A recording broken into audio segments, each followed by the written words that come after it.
KWT slaying.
Salama, family. Salama. How y'all doing today? Hope you're blessed and highly favored. Give me a 1 if I sound okay. If I sound a little hollow or off, give me a 2.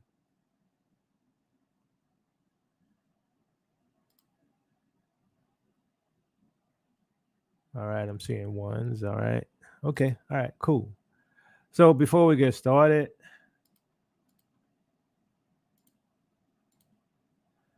just to remind y'all, if you haven't gotten your products yet from Gift Giving for All, go to giftgivingforall.com, get your mugs, get your shirts, get your hoodies, and all the like. All right. I'm going to put that link in the chat for those who don't know how to get there. All right.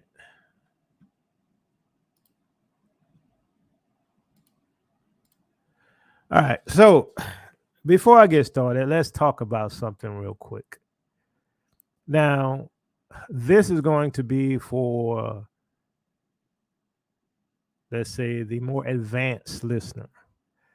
And for those who've been with the ministry for a while and who understand the history of our people and the history of our relationship with the Europeans, both in Spain and Portugal, how all those things come together. Now, granted, I'm talking mainly about the Igbo customs, traditions, and practices, but there's something we need to understand, because this is something that I have started to see, right?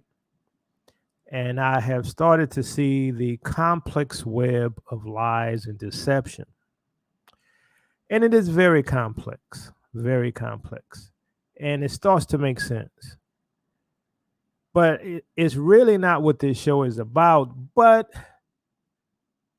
it all starts to come together, right? So I'm going to make these little statements, even though I'm not going to necessarily go through proving that, because you can go back to other shows and put the pieces together for yourself. So if we look at today, you have a bunch of people, right, who follow religions, right? And we have Israelites who follow Judaism. We even have Israelites that reject the Messiah. And they come up with all kind of stuff. They say they believe Torah, but they ignore all of the proofs, texts that prove that Yeshua is God in human flesh, or that he was in the Old Testament at all. They have deceived themselves. So, but they're part of a religion, a religious belief system called Judaism. Now, we have in another part of religion called Christianity, and people are part of that religion. And then we have another part, which is called Islam. And we have people part of that religion. And then we have all of the other offsets, right? Like Mormonism and all of these different religions. Why? Because the enemy has made a bunch of counterfeits to keep you from the Most High. Now, what I'm going to talk about today, I'm not promoting any religion, okay? I'm promoting the truth. I'm promoting a cultural understanding, right? Now, within that culture, right, that we had, right? And still have somewhat. And within that culture is where a lot of religions came out of, like Judaism. And remember, see, here's the thing: we don't look at the entirety of the text. I'm talking about what we call the Bible. That Israel had a bunch of converts, okay? And we see that all throughout the scriptures. I mean, even from the Edomites converting to what you would call Judaism, or the belief system of the Israelites, right? We had the Assyrians convert. We had Romans who converted, right? We see that even in the New Testament. So we had all of these people who converted to what they call today Judaism. And so a lot of people get their doctrine from Judaism, a religion that is an offshoot of the original belief system. Now we're going to talk about it, and I know for a lot of people this is going to be complex, and they're not going to understand it. And they're going to say, Yacoba teaching this and Yacoba teaching that. No, I'm just teaching history. And I'm trying to have you see what has happened from a historical viewpoint and a cultural viewpoint. So now I have done several videos in the past where I show the culture and traditions of what we call today Africans. And I showed how those cultural traditions line up with what we see in the Bible, whether you're looking at the Old or the New Testament. Now, the New Testament has a translation problem, which is what we call Hellenized. So when you read the New Testament from the enemy's translation, it is a Hellenized view. So even though you get the message of the gospel, you get the message of the how to be saved. What you're reading is from a Hellenized viewpoint. Why? Because we weren't here. Our heritage was stolen. They not only stole our heritage, they stole our identity. They stole our land. They stole our wealth. They stole a lot of things from us. And we got to understand that we could never fully understand, because here's the thing. Like one of our listeners has sent, a text under one of the videos that said, look, yes, we're Israel, we're bound to, but keep it on the down low. Because if you don't keep it on the down low, we're going to be in trouble. I'm just paraphrasing, but pretty much they were like, they know who they are, but they had to keep it quiet because of persecution. I told the person, I said, I don't care. We reclaiming our heritage. They could do what they want. The times are gone of the Inquisition, even though they may not think so, right? They didn't stole our heritage. They didn't persecuted us for over 400 years. It's time for that to end, regardless of the cost. You're not going to run us like you used to run us. You're not going to control us and manipulate us like you used to control and manipulate us. No. See, we're a different generation. Why? Because we have been awoken by the Most High himself.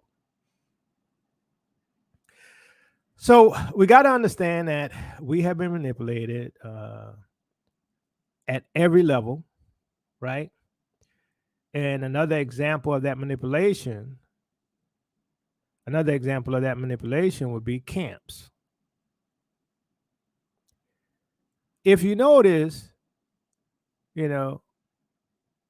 many camps, they use the history of the Africans, they call them Africans, to verify their claim to being Israelites. They use Africans to verify their claims to be Israelites, but they don't like Africans.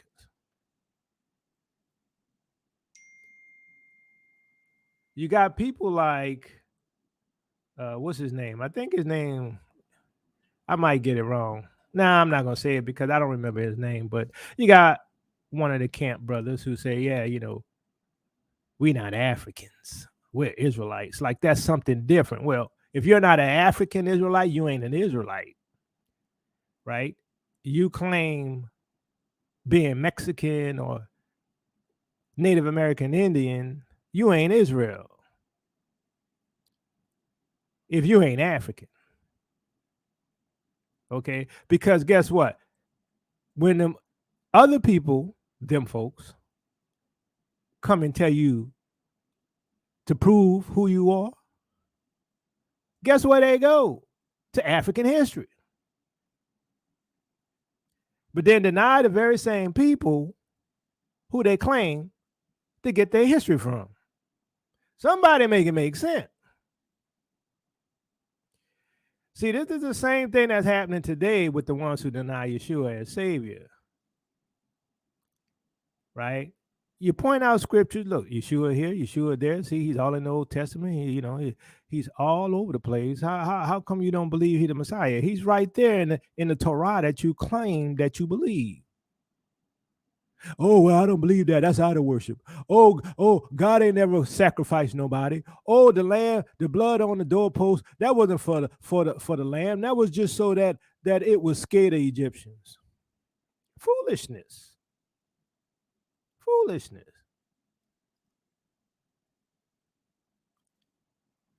But that's why I say that only some people gonna understand this. And some people gonna point fingers and say I'm teaching some religion or something. No, I'm not. I don't believe in religion. See, let's get that straight. I don't believe in religion. I believe the word, but I don't believe religion. I believe in a relationship with Yeshua, but I don't believe religion. With all your talking points and all of your, what they call those things, their confessions of faith in Christianity ain't necessarily biblical.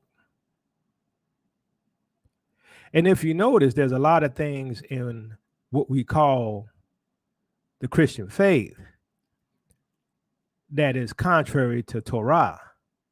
Whether you talk Old or New Testament, is contrary. But they make excuses for it being contrary. Oh, well, that's going away. We're not under the law. Oh, blah, blah, blah. Taking everything out of context. So here's the thing. And I'm going off like this because, like I said, this is going to be a little complex. And you're going to have to listen to this with your spiritual ears and not your biases.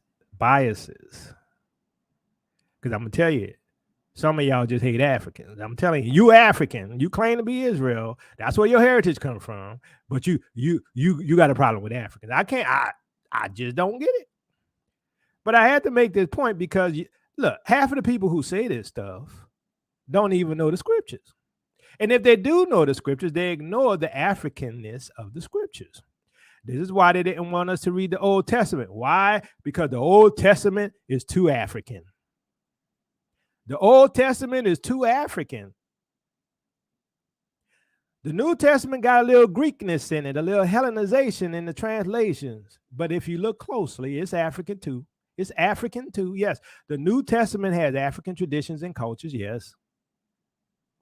But let me get to this, right? Because even though I'm going to be talking about the Igbo, I'm also going to talk about the Yoruba because I want to show that whether or not you go to the Yoruba, you go to the Ashanti, you go to the Igbo, blah, blah, blah, blah, blah, you're going to find the Bible. And the people who translated and transliterated the Bible and some of the people who have seminaries or cemeteries, they ignore the Africanness of the Bible. Oh, yeah. And then they reinterpret stuff, and you can see, because even they start to admit that the culture and the traditions of the Africans is older than Judaism, older than Jewishness, older than Talmudism, which some of our people want to follow. Make it make sense. Denying the Savior who bought them make it make sense. But guess what? If you knew it was an African culture and an African tradition and African what they call religion, then you could not deny that there were sacrifices and that God required sacrifices for the forgiveness of sins. Somebody make it make sense. All right, so let's get started. So I'm going to read a story from Numbers chapter 5.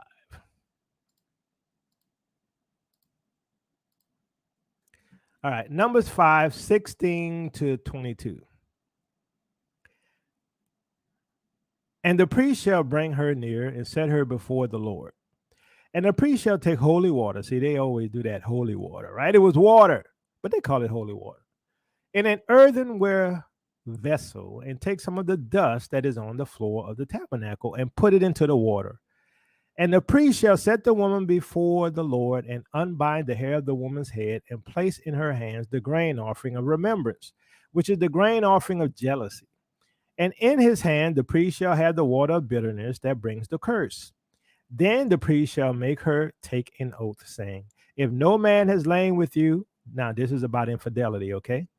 If no man has lain with you, and if you have not turned aside to uncleanliness, while you are under your husband's authority, be free from this water of bitterness that brings the curse. But if you have gone astray, though you are under your husband's authority, and if you have defiled yourself, and some man other than your husband has lain with you, then let the priest make the woman take the oath of the curse, and say to the woman, the Lord make you a curse and an oath among your people. When the Lord makes your thigh fall away and your body swell, may this water that brings the curse pass into your bowels, and make your womb swell and your thigh fall away. And the woman shall say, amen. Now, many of you all will call that witchcraft. Just like the Gentiles. They say everything African is witchcraft. The Africans worship devils. The Africans worship multiple deities. Go ahead, do a Google search. That's what they tell you, but that ain't true. It's not true. But they took the dust off the tabernacle floor, put it in a glass, put some water in there, and say, drink it. If your stomach swell up, if you lose your baby or whatever, guess what? You cheated. You lied. You committed infidelity. Now, how many of y'all, come on, be honest, give me a one. How many of y'all, if you don't call it this now, you would have called that witchcraft? Come on now. Put some dust from the floor, put some water in there, and drink it. And when you drink it, if you lying, your stomach gonna swell. How many of y'all would have called that witchcraft?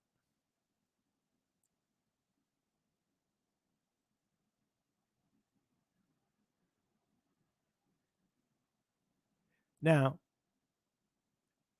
didn't I read that from the Bible though? Yes or no? Did I read that from the Bible? So if I read that from the Bible and the priests are the ones that were doing it, not some witch woman or the witch of Endor, if the high priest and the priests were doing this, I read it straight to you, then it can't be witchcraft, right? Like I said, I'm not teaching nothing other than the truth. I'm not trying to teach no religion. All I'm saying is change your perspective. Because the Gentiles who translated our text, put it in English, reinterpreted the scriptures for us, call everything the devil that the Africans do, call everything witchcraft that the Africans do, but it's not. Because the same thing that the Africans do is in the Bible. I just read it to you. Oh, no, they don't do that, Yako. Oh, guess what? Oh, you think them people in the Middle East do that? Oh, you think the Ish folks do that? Or do you think Africans do that? Nigeria oaths rituals for infidelity among Yoruba Christians in Lagos. Okay. I'm going to put this in there because some of y'all going to be asking me for it.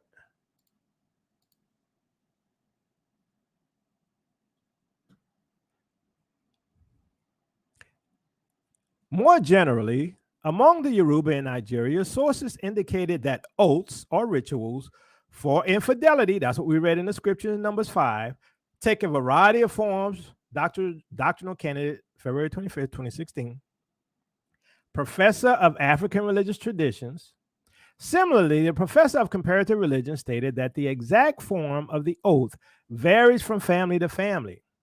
Sources further noted that such oaths are only imposed on women, not on men. The professor of comparative religions described a ritual that occurs in traditional society in which the woman takes an oath to prove her innocence following an accusation of infidelity and then drinks a potion.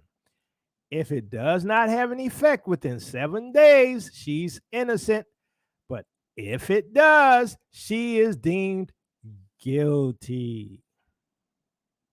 Similarly, the CWSI representative mentioned an infidelity ritual that occurs in traditional society that involves the drinking of a potion. Now, is that not what we just read here in Numbers 5? Look, it's a test for adultery. It's a test for adultery. Can we say infidelity? See,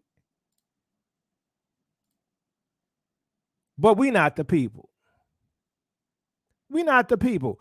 But like I said, depending upon who you listen to, y'all gonna say this is witchcraft. Did I not read it from the scriptures? Did I not read the fact that the priest did that to prove whether or not the woman committed infidelity? But guess what? The Gentiles, the Christians, they're gonna say it's witchcraft. I'm just asking, who am I gonna believe? Am I gonna believe the book? Or am I gonna believe you? I'm just saying, oh, Jacoba teaching witchcraft. No, I'm not. I ain't teaching nothing. I'm saying let's do some comparison. Let's look at what we see in Numbers, and let's compare what we see in African society. Who the people? Now, for the copycats, let's look at what the copycats said. So, understanding the Sotah ritual, the trial by ordeal prescribed for a woman suspected of infidelity is unparalleled anywhere else in Torah. Now, who do you think does this? The Africans? Or do you think them people in the Middle East do this? Who do you think this originally started with? The ones y'all claim and accuse of worshiping demons and devils? Right? Or is it the folks in the Middle East? Who's the original people? Who do you think originally started this? Who do you think has these traditions and cultural norms that they say is witchcraft? I'm just asking. I ain't taking no side. I'm just telling you what I see. Each year, the Shabbat after Shavuot leaves some Jews who follow the day's Torah reading puzzled, upset, or embarrassed. A major element of the Torah portion not so concerned the Sotah, or unfaithful wife. See, this is Yiddish brew, folks.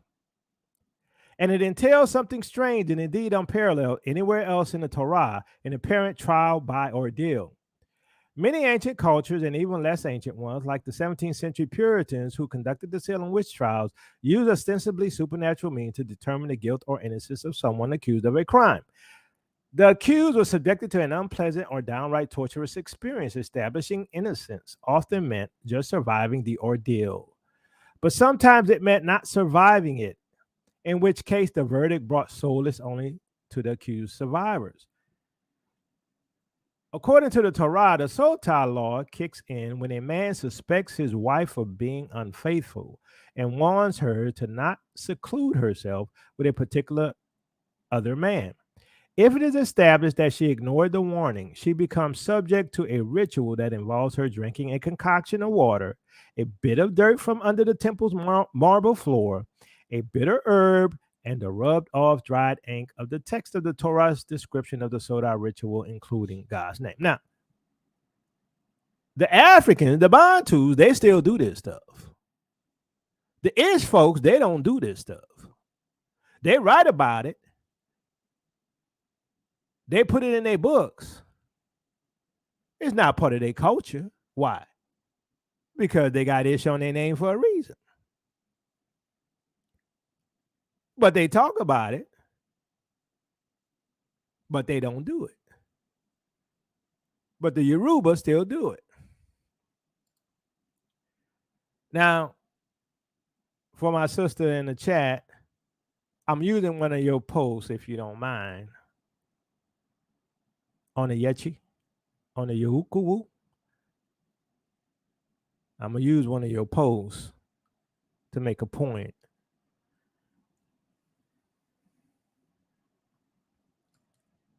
So we have here from my sister. She's in the chat. She sent this, had this post. She said, and look, and if I mispronounce it, please let me know. Chukwu means most high, great God, not his name in Igbo. See, so some people say, well, his name not Chukwu. No, Chukwu just means most high. Chukwu just means God. Chukwu is like saying Elohim. Chukwu is just like saying God.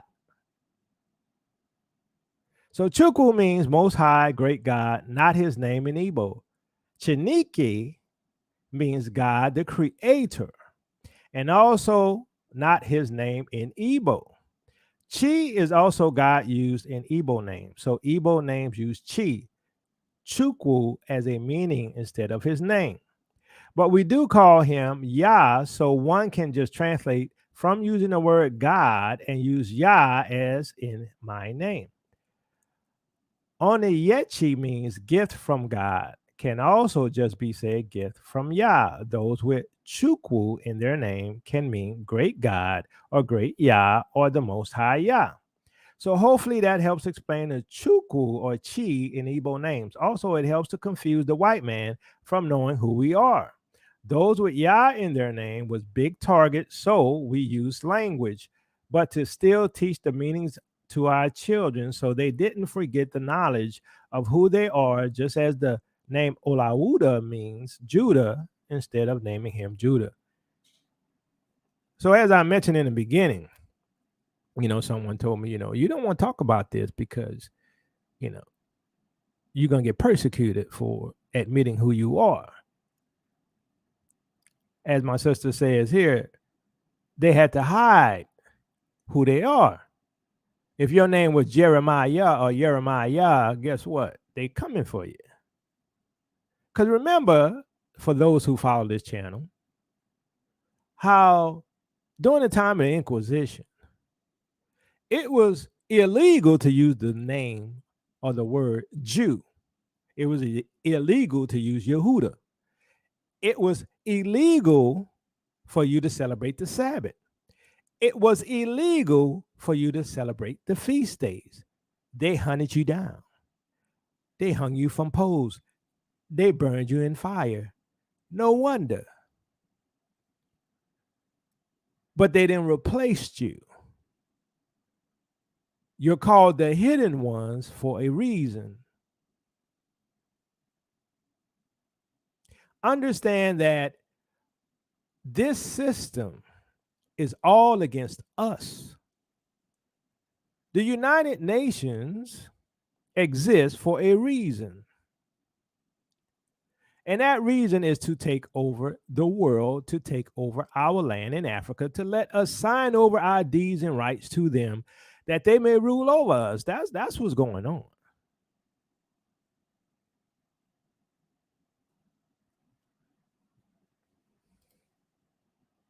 Now I'm going to talk about something, and some of you all may have heard this and some may not. And like I said, I know some people, it never fails. It's just not going to get through their head. They're not going to see what I'm saying. They're not going to understand it. But in the Igbo tradition, there's a word called omenana. So in Igbo culture, omenana refers to the customs, the traditions, and cultural practices of the Igbo people, an ethnic group predominantly found in southeastern Nigeria. This concept encompasses a wide range of cultural elements, including social structures. Omenana covers the traditional family and community structures among the Igbo, including the roles and responsibilities of individuals within these structures. Do we not say all the time, yes or no, family? Do we not say all the time that we don't follow a religion? It is a culture. Number two, religious beliefs and practices. The Igbo have a rich religious tradition that includes belief in a supreme deity known as Chukwu or Chineke, along with a host of lesser deities. Now, see here, they say a host of lesser deities and spirits. Now, that will make you think they worship multiple gods. No, they don't. No, they don't. See, this is how they do. But we're going to talk about that. Traditional religious practices often involve rituals, festivals, and veneration of the ancestors. You know how they say that the Africans worship their ancestors? Some of them do. But most of the Bantu don't. When they talk about worshiping the ancestors, it's really honoring the ancestors. And we're going to talk about that. See, they call everything Africans do demons and devils and evil spirits. Gentiles call the spirits angels, messengers. Well, Bantu have another name for them. See, that's the brother right there, Commanding General Yohana. See, I think that's the one I was talking about, who don't believe in Africans. I think that's the brother. Who they get their identity, from the Africans, but then reject the Africans. They claim their Israelite heritage from the Africans, but identify with the Mexicans, identify with the Native American Indians, but they say the Africans ain't their brothers. But if you ask them to prove their heritage, they go straight to the books that point to the African traditions and cultures and heritage. Come on now. Number three, moral and ethical codes. Omenana includes the moral teachings and ethical codes that guide behavior in Igbo society. These codes often emphasize community welfare, respect for elders, and the importance of maintaining harmony within society. Let me talk about this right quick.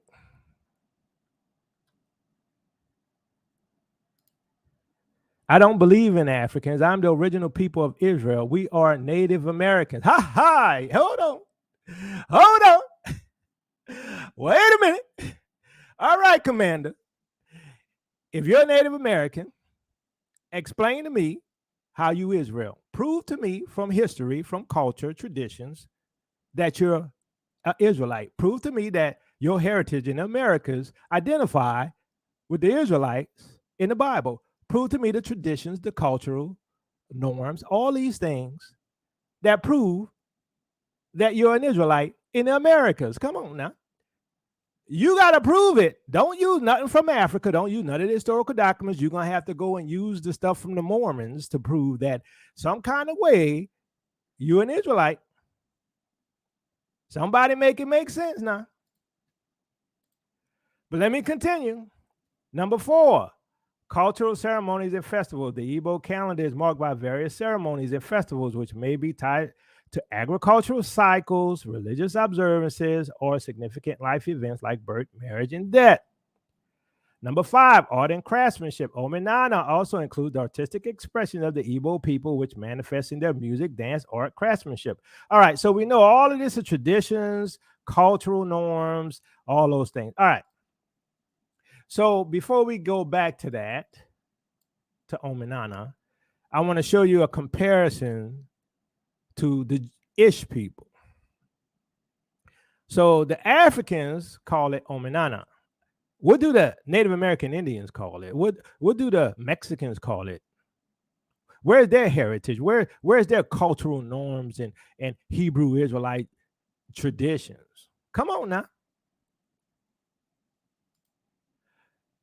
All right, so the Jewish halakha, often spelled halakha in English, is the collective body of Jewish religious laws derived from the written and oral Torah. It is a comprehensive guide that covers various aspects of Jewish life, both communal and personal. Sources: Halakha is based on the commandments in Torah, the first 5 books of the Hebrew Bible, and is further expanded and explained in the Talmud. Now, we don't respect no Talmud over here, which is a central text of rabbinic Judaism. The Talmud includes discussions and interpretation by rabbis over centuries. Content: Halakha covers a wide range of topics, including religious rituals, dietary laws, life, business, ethics, and more. It prescribes how to observe Jewish holidays, the Sabbaths, and performance of rituals. So this is similar to Omenana. This is the Ish people's version.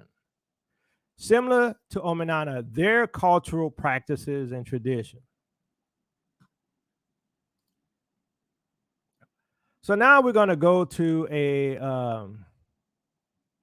website and talk about the Igbo. And some of y'all may have followed this and some may not. Did y'all block Johanna? I ain't want y'all to block Johanna. I wanted to see what he had to say, but I don't see him no more. But anyway, so this is a website, Hebrew Igbo. Now this is the Ashkenazi guy, Shomer, and he lived for years amongst the Igbo. So here I was mentioning to you what Omenana is. So Omenana, the glue that binds and ties everything else we have read thus far together, are Igbo Hebrews. If it looks like a duck, waddles like a duck, swims like a duck, and quacks like a duck, then it's a duck. One can say this in regards to the Igbo. They look, dress, eat, and act like Hebrews. So they must be Hebrews. I briefly discussed already the cultural evidence linking the Igbos to Hebrews. But now I will go point by point from birth to the grave of the life of an Igbo and connect every major like event to that of a Hebrew. I will show you how the Omenana of the Igbo is the same as the Halakha of the Jews. Remy Ayoma says, where they don't resemble Hebrew practices in Abraham's era, they seem like what the Hebrews would have started doing after the reforms of Moses. Keep in mind that the point is not necessarily how they keep such things, but that they do have such customs as only found in Israel. As in Israel, so in Igbo land. Being a Westerner, or an Ashkenaz, and a Jew, it is easy for me to see the parallels between the Igbo and the Hebrew way of life. But it is difficult for me to relate the minute complexities and details that lay within such an analysis, so as not to be unintentionally mistaken and to remain true and accurate to the best of my ability. I will just note the most basic, general, and obvious observations and parallels, and would refer the reader for a more detailed analysis to Remy Ayona's book, The Igbo and Israel, which can be found and downloaded at Amazon. When I was in Nigeria in August 2010, a community Hebrew cantor asked me if I would instruct him on how to chant the Hebrew like I do. So our people have a habit of wanting the palm-colored people to direct and teach us their ways. See, that's how our people are, because we got a slave mind, right? Because we've been slaves. To his shock and bewilderment, I politely refused. When he asked me why, I told him that I have heard the way he beautifully chants the Hebrew with an Igbo African flavor and flair, and I would not want to change that for anything.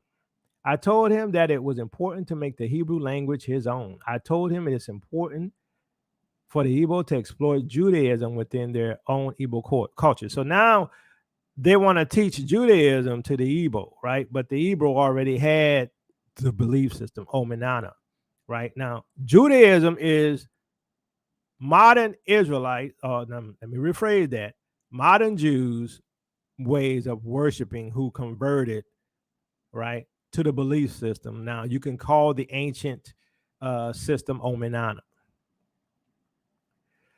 So he says, for the Igbo traditions are older and more Torah-based. What? He said the Igbo traditions are older and more Torah-based and therefore Hebraically more authentic than today's modern Orthodox Jews of Rabbinic Judaism, which customs are only a few hundred years old.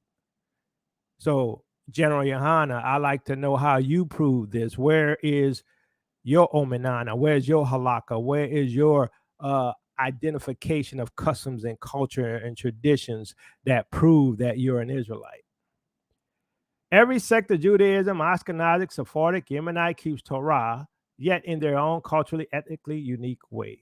It should be no different for the Igbo. I told the Igbo to be the Hebrews. God has created and called them to be, not to imitate their Western Orthodox brethren. So it seems to me that, General Yohana his ancestors must have marched all the way from Egypt all the way to the Americas, crossing either the Bering Straits or crossing the Atlantic to hop on over here, to build their Israelite empire and live here, while the Egyptians, who supposedly live in Memphis, Tennessee, enslaved them or something. I don't know. I don't get it. It don't make no sense to me. It don't make no sense. Some of y'all I just don't understand. I'm sorry. I'm gonna tell you, I'm like, I don't know. There's just no reasoning with some people. I'm sorry. It just don't make no sense. Y'all gonna believe what you want. So I checked my DNA and found out my ancestors were always being in America. Then you're not Israel. You might be a Native American Indian, for real. You're not an Israelite. Because guess what? Guess where Egypt is? Guess where the Nile River is? I'm just saying.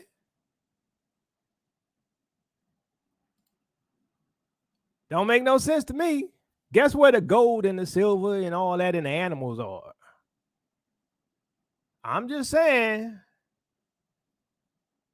Guess where the Assyrians are? Guess where the Canaanites are? And the Hittites are? And the Assyrians are? I'm just saying, but you in America. I'm just saying. Igbo worship and its paraphernalia. Egypt is next to Ethiopia, but you from America. Make it make sense. You're going to have to explain that one. Igbo worship and its paraphernalia, God and idols. It first must be stated that the Igbos believe in one all-powerful, all-knowing, pre-existing, indescribable, unseen, invisible God. Wait, let me repeat that for those who think that the Igbo and the Africans, the Bantu, worship multiple gods or worship demons.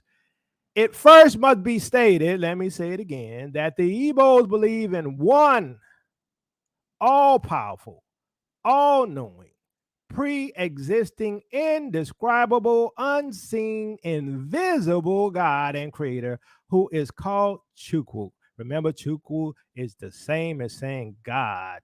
The great God, or Chineke, the God who creates. A compound name of Chukwu is Chukwu Abiyama, which means the God of Abraham. Is this not also the description of Yahweh or Yahuwah, God of the Jews and the Christians? There are images missionaries found in Igbo land which have been mistaken for idols. See, they say, well, the Igbo worship idols. Listen to this closely, because this man lived amongst the Igbo for years. There are images missionaries. Now, we know about the missionaries, right? You can't trust them. The missionaries just came in there to convert us to Roman Catholicism. There are images missionaries found in Igbo land which have been mistaken for idols, when in actuality they were images of ancestors, such as Eri. But there were no images found designated as Chukwu, or God, or Chineke. Igbo Inri, or Ri priest, have confirmed this by first deeming there is no God but Chukwu Abiyama, and that the images represent the Igbo ancestors, because before the white man there was no photography, and the carved image was the way the Igbo preserved the image and memory of their ancestors. Today, images are not used because of the advent of photography. Photos have now taken the place of carved images in Obi's Igbo shrines. This is similar to the board of names with a light bulb beside each name found in Jewish synagogues today. It is believed that Chukwu heeds those who honor and respect their ancestors who have gone on before to be with him. Sadly, this has been mistaken by missionaries and anthropologists as idol worship or at best ancestral worship. Now, give me a one if you have heard that the Africans or the Bantu worship idols. Give me a one. But yet we find here that it's like putting the pictures up on a wall of your grandpa and your great great grandpa and your great great great great great great grandpa honoring your family. Now, how come every time you hear Gentiles say they worship idols because they don't know what's going on there? And they worshiping devils because they say they worshiping spirits, but really the spirits ain't no different than what we call angels. But yet we see from the guy who's been living amongst the Igbo for years say, no, it's just a way of putting up, the family names and lights. They only could carve back then. They didn't have paintings that they hung on the wall. They didn't have photography to take pictures of Grandpa, Jacob, Yaakov, and hang on the wall.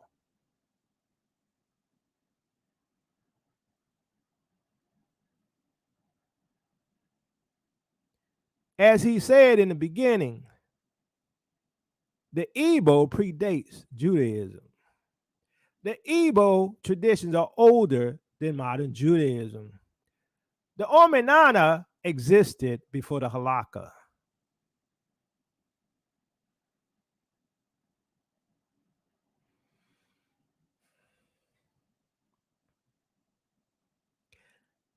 All right, let's move on. Some have mistook the word chi, equivalent to the Hebrew word El, meaning God, to be one's personal deity, instead of recognizing that chi means that chi, Chukwu, is personable to them. It literally means my God. So, in other words, chi means that each Igbo person has a personal relationship with Chukwu. Chi also brings the connotation of life or life force and is very much like the Hebrew word for life, which is chai or kai. True paganism and false gods have been found. Okay, so true paganism and false gods have been found among the Igbo, but only as a result of being influenced by other tribes which were their neighbors. That's why we went into captivity, y'all. Even this should cause us to connect the Igbo to Israel, because why was Israel exiled out of the land in the first place? Because of their inclination toward idolatry. I should also mention here what is in Igbo land is called the Ikenga, which is likened unto the angels of the Ark of the Covenant. So the Ikenga is similar to the angels or one's own guardian angel. In Judaism, as in Igbo culture, one's home, or Obi, is considered a temple, modeled after the tabernacle or temple in Jerusalem. It is not uncommon to see replicas of what is found in the tabernacle or temple, such as menorahs,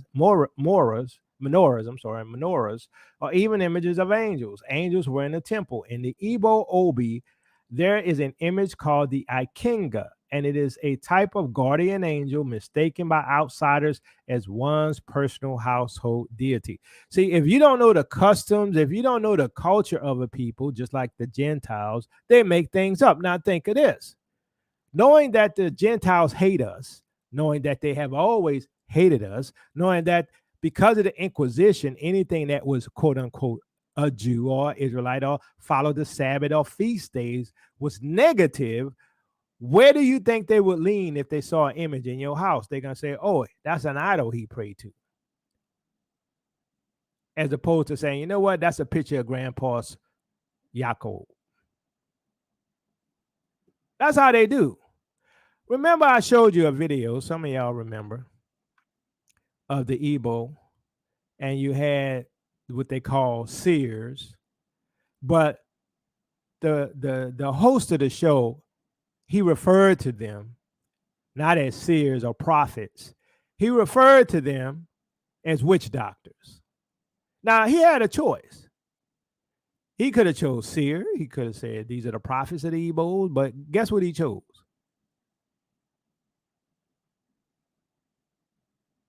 A witch doctor. And so they use words like divination, and divination sounds similar to devils as opposed to seeking a divine being. And so you think they're seeking devils. No. But see, as I've shown you in other videos, and just like I showed you in the beginning of the videos, what we see in the Bible is an African tradition. Oh, yeah, I believe camps are COINTELPRO. Oh, yes, I believe they're agents.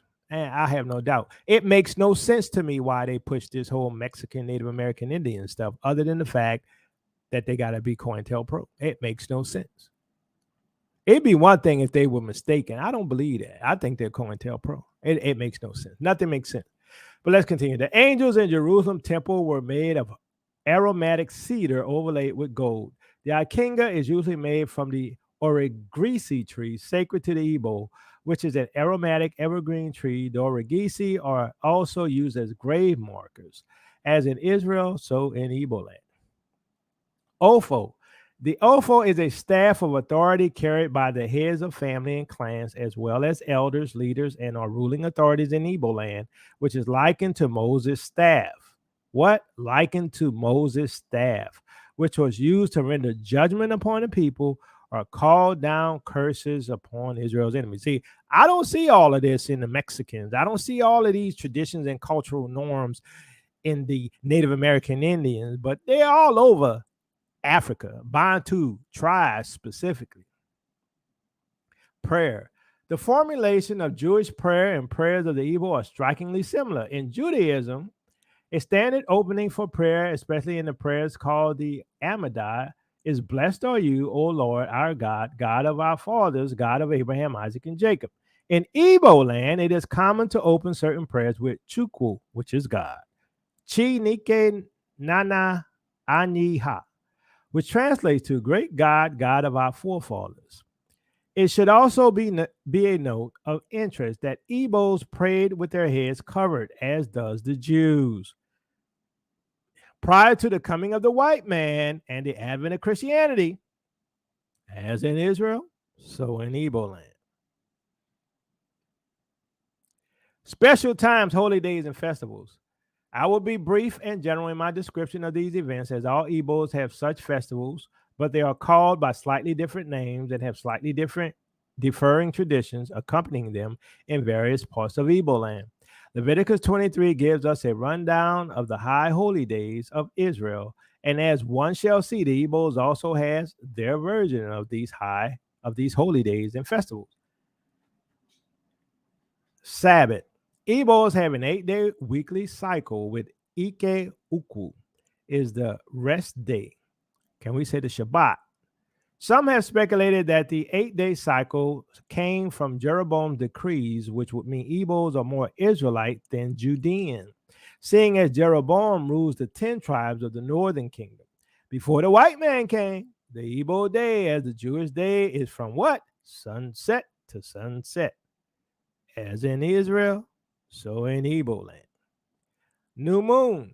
Igbos has kept a lunar calendar, much like that of Israel, with set days for feasts and celebrations, which mirror one another, as the reader will soon see. However, due to the influence of the Christian West, observing the lunar calendar is not practiced as it once was. Along with the new moon is the sanctification of the new month as well. Just as pre-Babylonian Jews had no names for the months, so too Igbos count and not name their months. This testifies to the fact that a wave of Israelites came to Nigeria prior to the Babylonian and Assyrian captivities, as in Israel, so in Igbo land. Now, understand this, that, Bantu, Yoruba, Ashanti, all have all of these types of traditions and cultural norms of the Israelites, but not the Mexicans, not the Native American Indians. Somebody make it make sense. Passover. They shall eat the flesh in that night, roasted with fire and unleavened bread with bitter herbs. They shall eat it. The Olit festival in Igbo land is very similar to Passover among the Jews.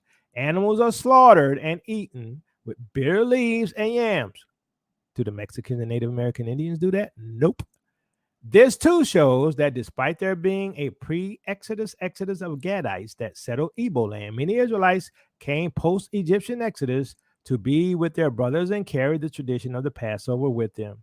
The Oriri Achicha festival in Igbo land is celebrated by eating unleavened dried bread made from cocoyam and is the same as the Jewish feast of unleavened bread.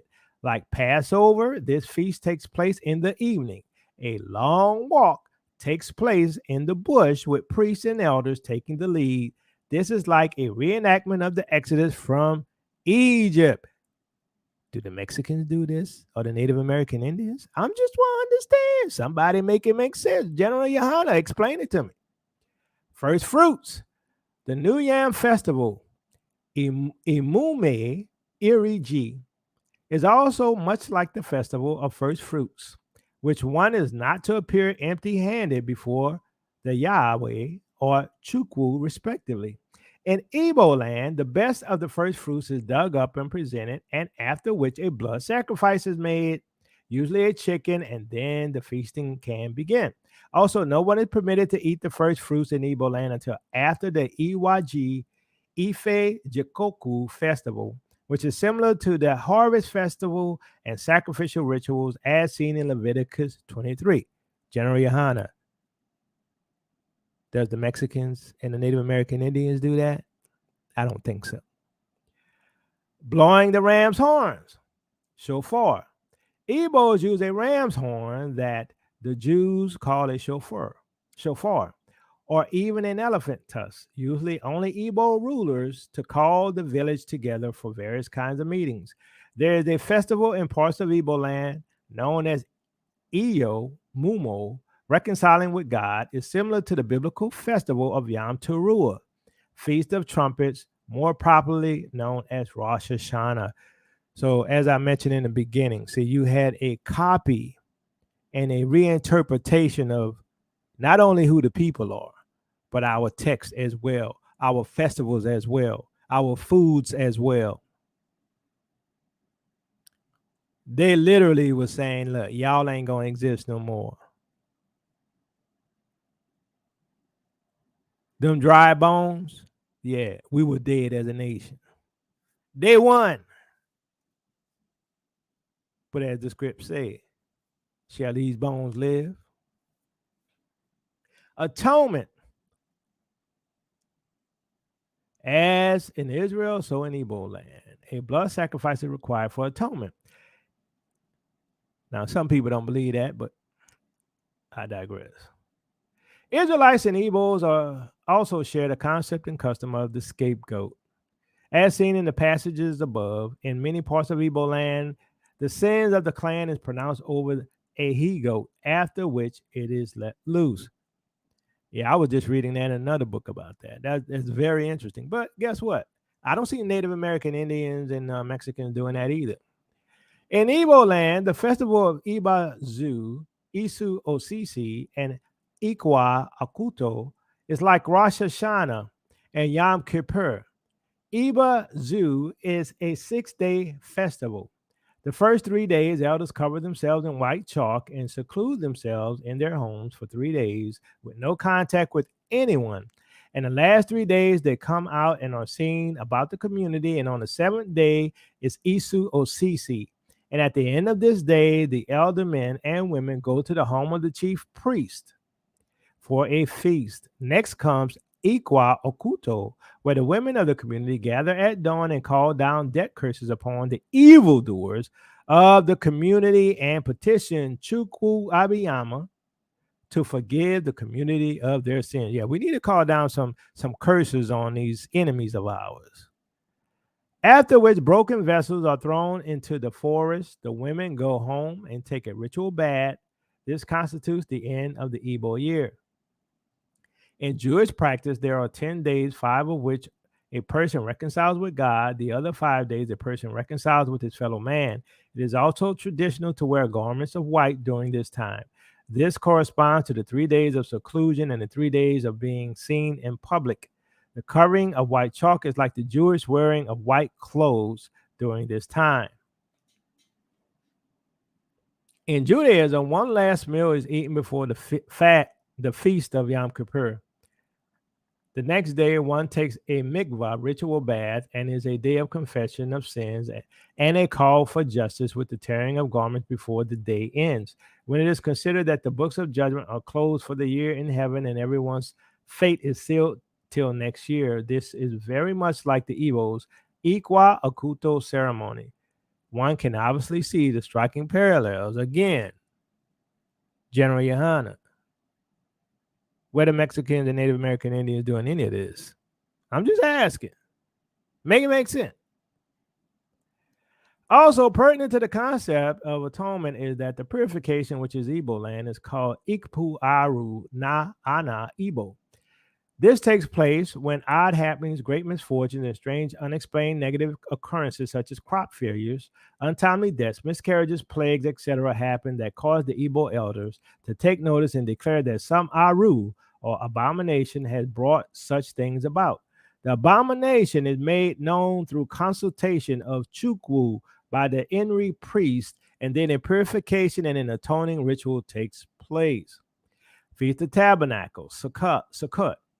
See, some of y'all be speaking Yiddish brew, right? Y'all think y'all speaking our language, right? But y'all really should be speaking Igbo language, Bantu languages, Ashanti languages, but I digress.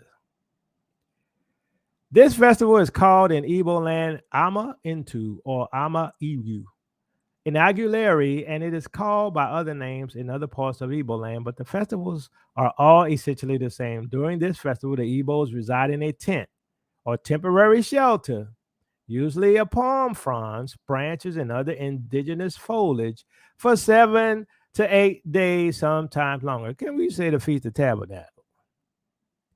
But the Native American Indians and the Mexicans don't do that. The Ijele is a type of boot or shrine made in Igbo land, which to me resembles a Sukkot booth.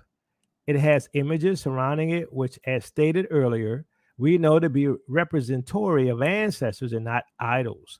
This is especially pertinent because during Sukkot, it is traditional to invite the patriarchs and one's deceased ancestors into the sukkah to participate in the festivities. But Native American Indians and Mexicans don't do that. 7th year. The sabbatical or Shemitah year, as it is known in Judaism, the Igbos practice as well. They farm the land for 6 years and let it lay fallow the 7th year. Some places in Igbo land cultivate for 4 years and allow the land to rest on the 5th year. But y'all not African. If you ain't African, you ain't an Israelite, period. If you born in America and your ancestors from America and your ancestors ain't never come from Africa, you ain't African. You ain't Israelite.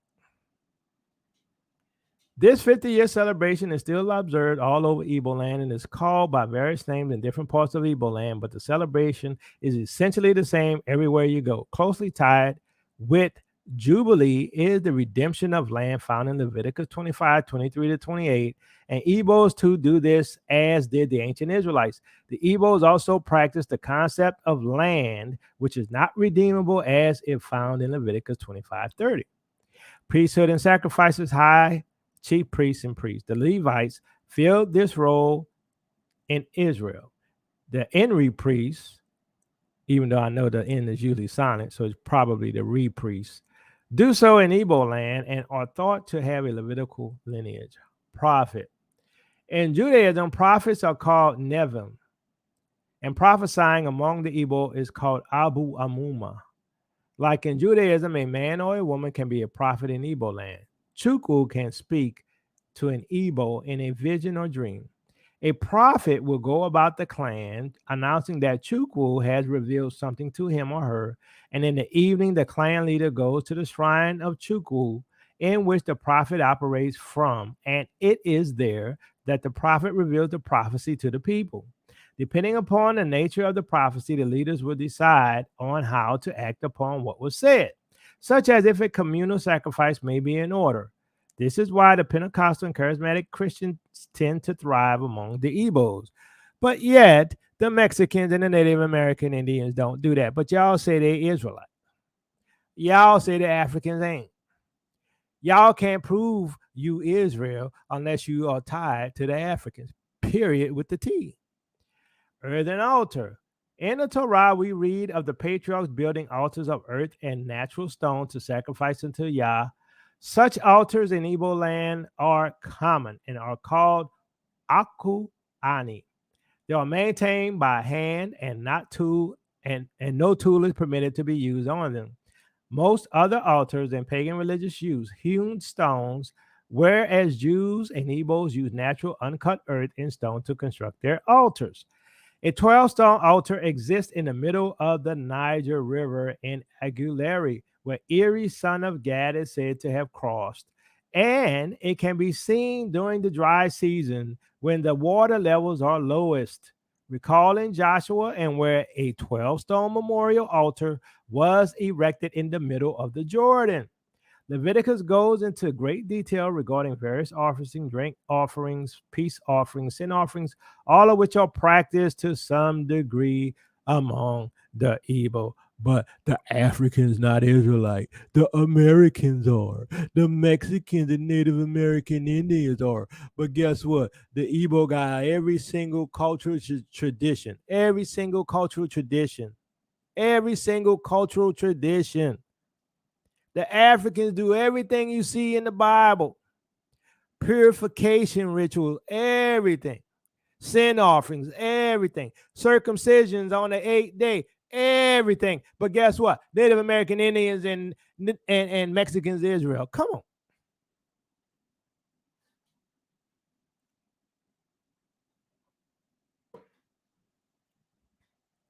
Removal of mourning ashes.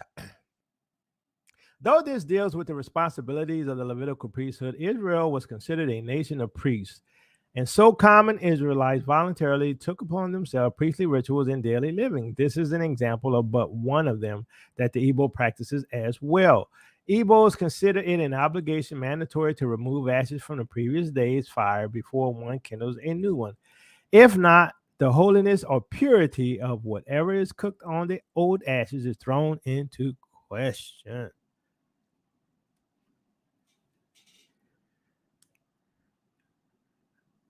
Let's see here.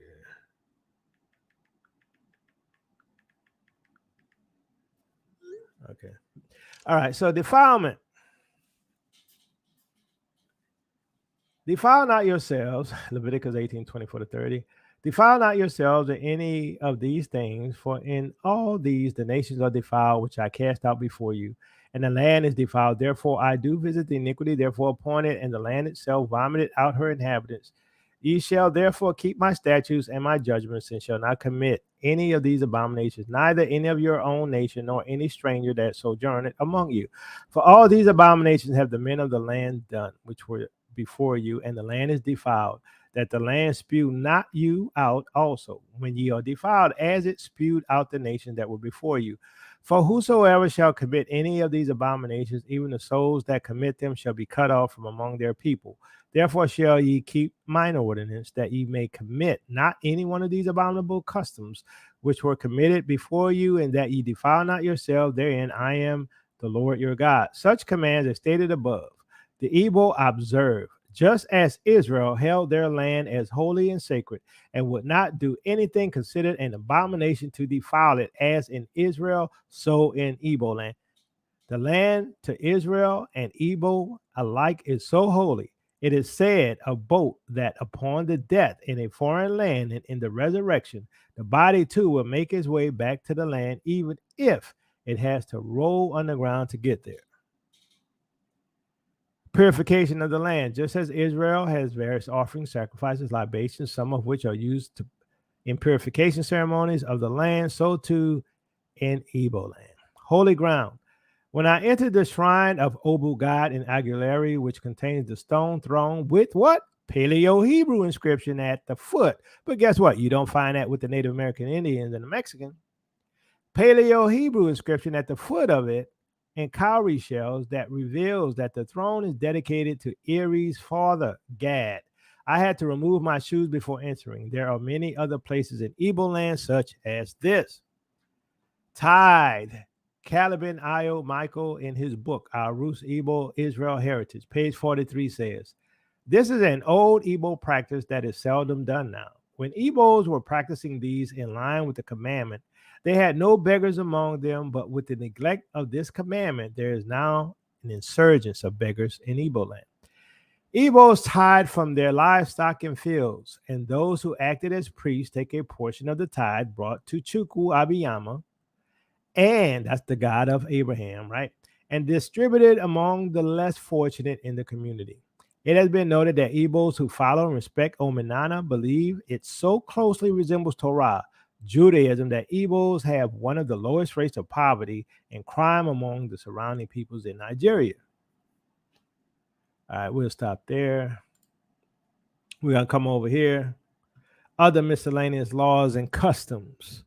Witness, Deuteronomy 19:15, 17:6, and Numbers 15:33. As in Israel, so in Igbo land, any legal matters in Igbo land requires at least what? 2 or 3 witnesses to establish or resolve a matter, making it a covenant. Like Jacob and Laban calling upon God and promising not to harm each other and making a covenant of peace, this very thing is practiced among the Igbos as well, but they're not Israel, right? Custodian of neighbor's property, as in Israel, so in Igbo land. This law also has been practiced among the Igbo long before missionaries came. Widow and the orphan. I have also witnessed firsthand publicly Igbos coming to the defense of a widow or orphan being ill-treated or harassed by others. I've even witnessed a lame Igbo rise to the defense of a poor woman whose antagonist was a large, healthy young male. Life's blood. Jews and Igbos believe in the sanctity of life and that life is in the blood, and without a sacrificial shedding of a sacrificial substitute, one for another, there is no remission. But y'all reject the Messiah. Y'all say there's no more sacrifices. Some of y'all. Who is my brother? He who does the will of the Father. Who is my brother and sister? He who does the will of the Father. Covering blood with earth. Whether hunting or sacrificing, blood spilled on the ground is covered up with dirt, as in Israel, so in Igbo. That's Leviticus 17:13. Service. This has always been a practice in Igbo land and in recent history too. Right after the Biafra War, and it helped many Igbos to survive and get back on their feet. Escaped slave. A well-known practice among Igbos that a guest or someone seeking a sort of protection or asylum under an Igbo will be safe. An enemy could only obtain such as one under protection, literally over the Igbo's dead body. As have traveled abroad in Igbo land, I personally witnessed the seriousness and dedication in which an Igbo would care for and protect his guests. Sanctuary or asylum for accidental homicide. Just as there were cities of refuge in the land of Israel where priests dwell, so too there are towns such as Aguilera, Agukwo, Enri, and Arochukwu are considered cities of refuge. One who takes refuge there must reside in for 7 years. Again, Professor Akbe, in his book, Things Fall Apart, draws this to the reader's attention. When the main character, Okunwu, sought refuge in his mother's hometown and returned after 7 years. There's even a saying in Igbo land regarding the city of refuge of Arokuchukwu. Adi Eji Rao Na Anya Oma, which translated means those who go to Arokuku do so under emergency. Suicide. Chinua Achebe, in his world-renowned novel, Things Fall Apart, built his story on true Igbo customs. He made none of it up, and his book tells of a suicide of a character whose body was not to be touched by kin, and by committing suicide forfeit honorable funeral rites. because suicide is seen as an abomination that must be atoned for through sacrifices, that the land does not become contaminated. A victim of suicide in Igbo land is buried by strangers in the forest. This is uncannily similar to our scripture passage. That's Deuteronomy 21:23 and Matthew 27:3-10. Now, it's really interesting that America has a lot of suicides and deaths in, tainted land. That's why she under judgment. Murder. There is no refuge for one who intentionally commits murder. He is fair game to be hunted down and killed by the victim's relatives. Prior to colonial rule in Igbo land, this practice was adhered to. Stoning. As in Israel, so in Igbo land, this was a dominant form of capital punishment in Igbo land until the colonization by the West. But they're not Israelites, right? Kidnapping. Kidnapping people for ransom, especially white Westerners, is a real danger in Nigeria and is rarely heard of among Igbo, as far as them participating in it. G.T. Basden, Anglican missionary to the Igbos, noted in his book, Niger Igbos, from Deuteronomy 24:7, we learn that it was forbidden for an Israelite to steal or sell one of his brethren. It is so with Igbos. Spies. Scouting expeditions sent ahead of the tribe or clan was a common practice prior to Igbo settling down in the land and establishing cities.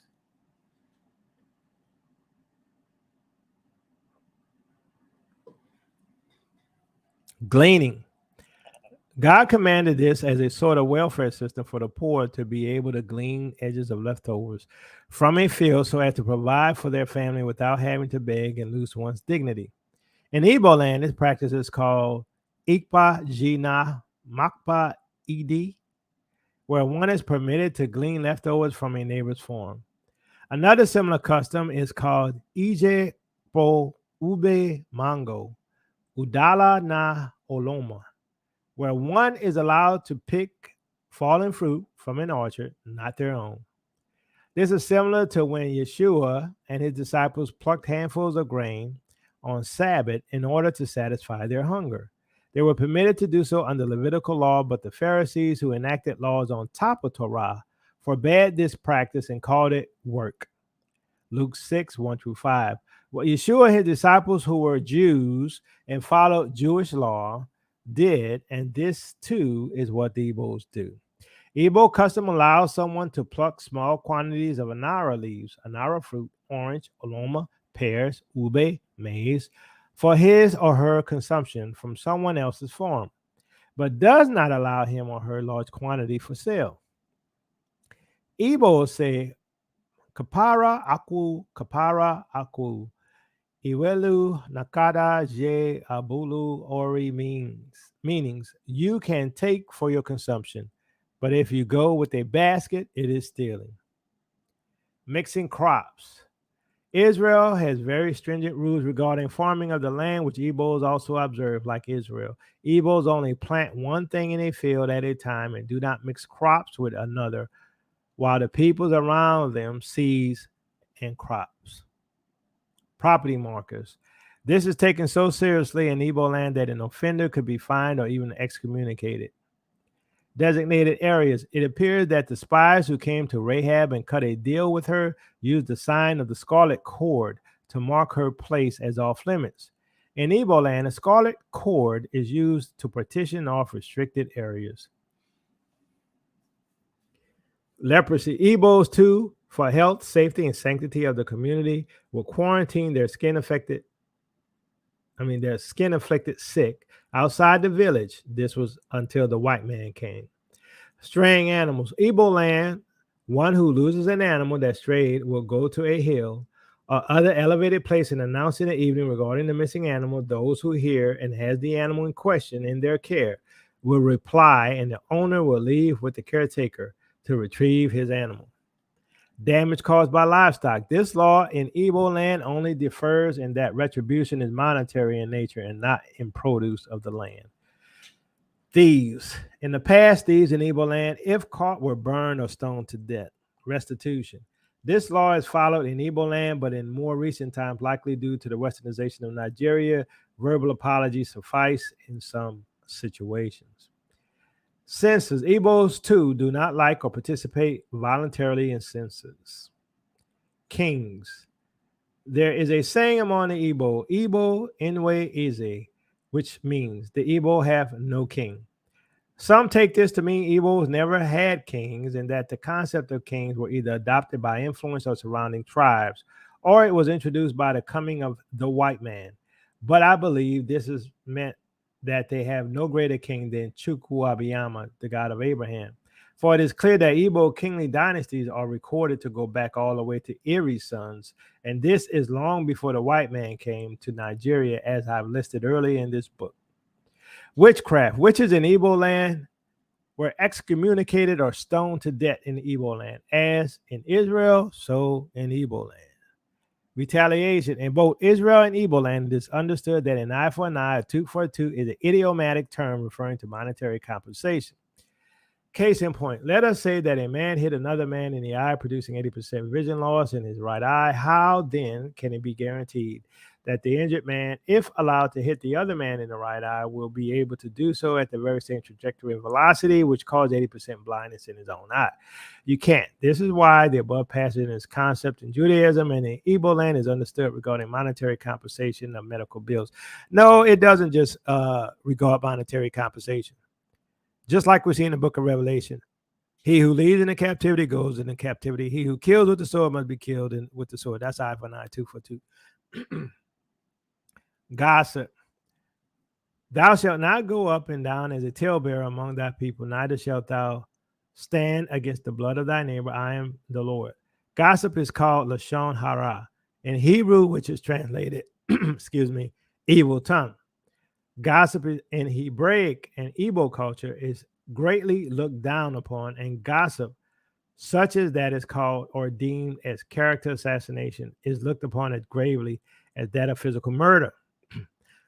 Unfortunately, the influence of Western culture upon the Igbo seems to have watered the gravity of gossip down. That is so true, even everywhere. They done corrupted this whole planet.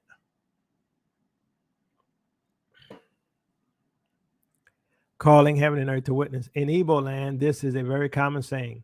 Inu na ana gaba aka ebe or osi ali, which says heaven and earth should bear witness. They one's enemies shall be our food. Numbers 14:9, for they are bread for us. Amazingly, the Igbo also say this regarding their enemies. Ha bu nini ani ofi niacha ofi kupu. All right, so that's all he has there. So I was gonna go into some more stuff, but that should be good enough because my brother be getting tired. All right, so I'm gonna just show this. Y'all could go to this site. I'll put the link in the chat. Y'all could go read about the Ashanti and their traditions and all of that stuff. You know, we talked about the Ashanti and you know how they had the breastplate of the high priest and all these things. So. But yeah, General Yohana say he from America. Okay. I'm not going to say you're not. But you probably not Israel. Maybe you Native American Indian. But it don't make sense when you do the research. You see the history that's written about us in the Gentiles book. You see the history that's written about us in Torah. And it all lines up. Every single dot, every T is crossed, every I is dotted that the Negro is the true Israelites of the Bible. Even them Ish people admit it. Some of them. Ain't nobody like some of them, leaders, they ain't gonna admit it because it's all political. But they know who the real people are. And that's why a lot of them are admitting that we the people. And see, look, I'm not fighting with camps. You know why I'm not fighting with camps? Look, I'm not going to fight with the camps because the Most High going to deal with his own. Why they lying to people, telling them Mexicans are Israelites and lying to people and telling them that Native American Indians are Israelites, I can't tell you. Apparently, they got an agenda. And that agenda ain't a Yah agenda. But here's the fact.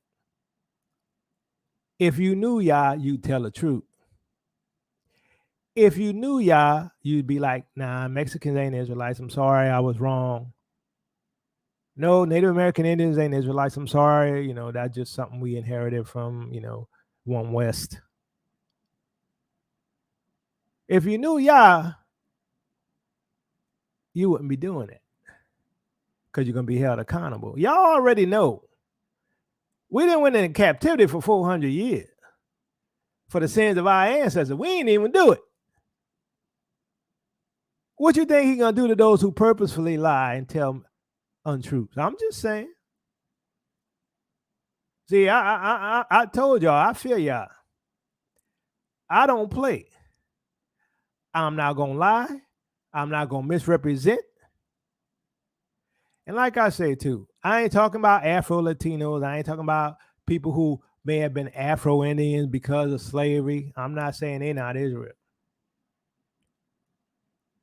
But let's make sense.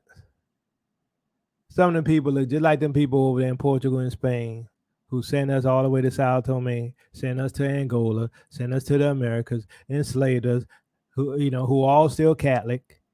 I'm just saying. Look, we know our history. What is One West? One West is the foundation of all the camps you see. That's where they come from in New York.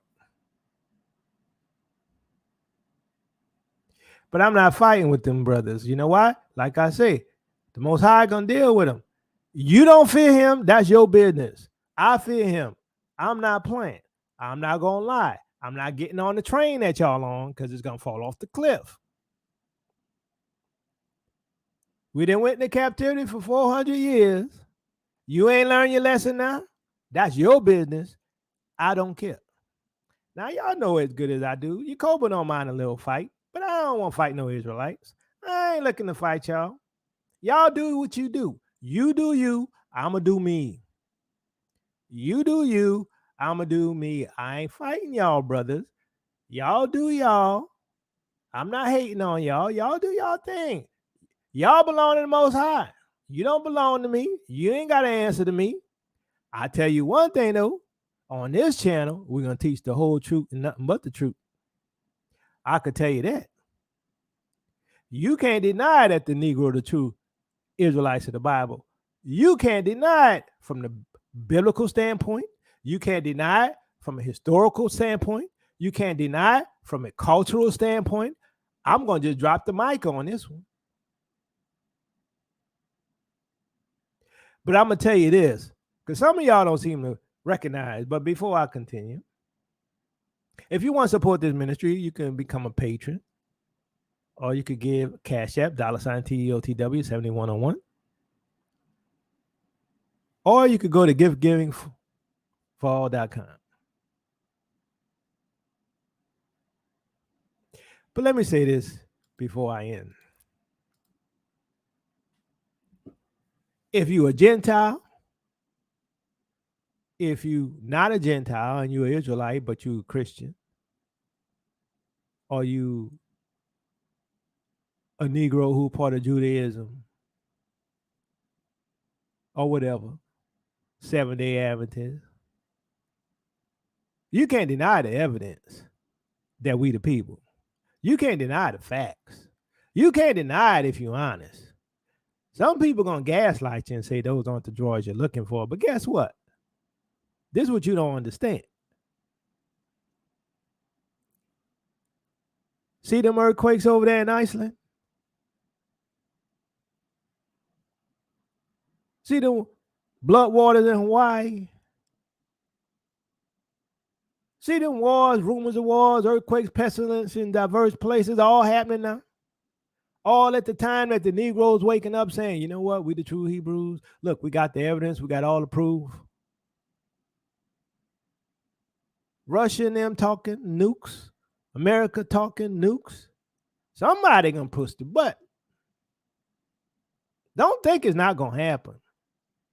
Because evil men and seducers shall wax worse and worse, deceiving and being deceived. And they're gonna try to take everybody out. Why? Because order out of chaos. You ain't getting a new satanic, Luciferic one world order government without mass casualties. Even the Bible tells you a lot of people are going to be deleted.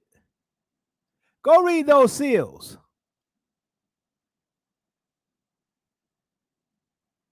And that's right. Sister Talisha, yeah. China, Italy, Arabia can't stop flooding, blowing in the wind.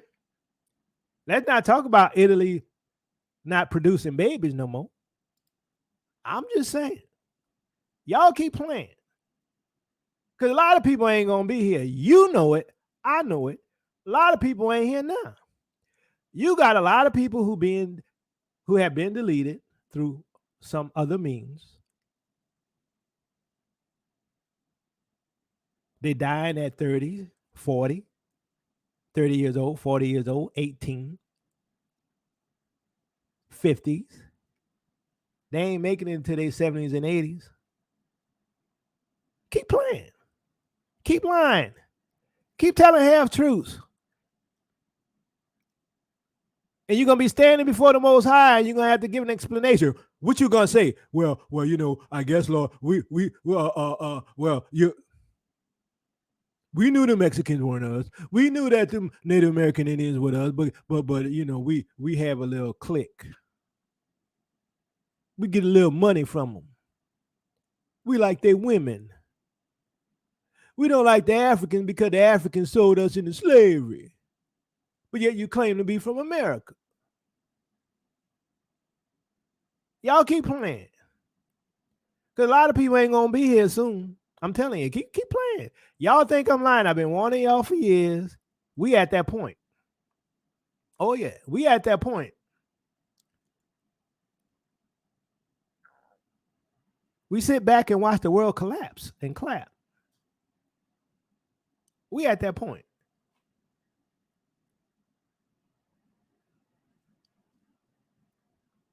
We about at the end of this journey, family. Either we go home or we go home, if you know what I'm saying. Peace and blessings, Israel. Your captivity is ending. Love you with the love of the Messiah. Like I said, you can support this ministry by becoming a patron or giving Cash App. And also, please support the Dry Bones Project.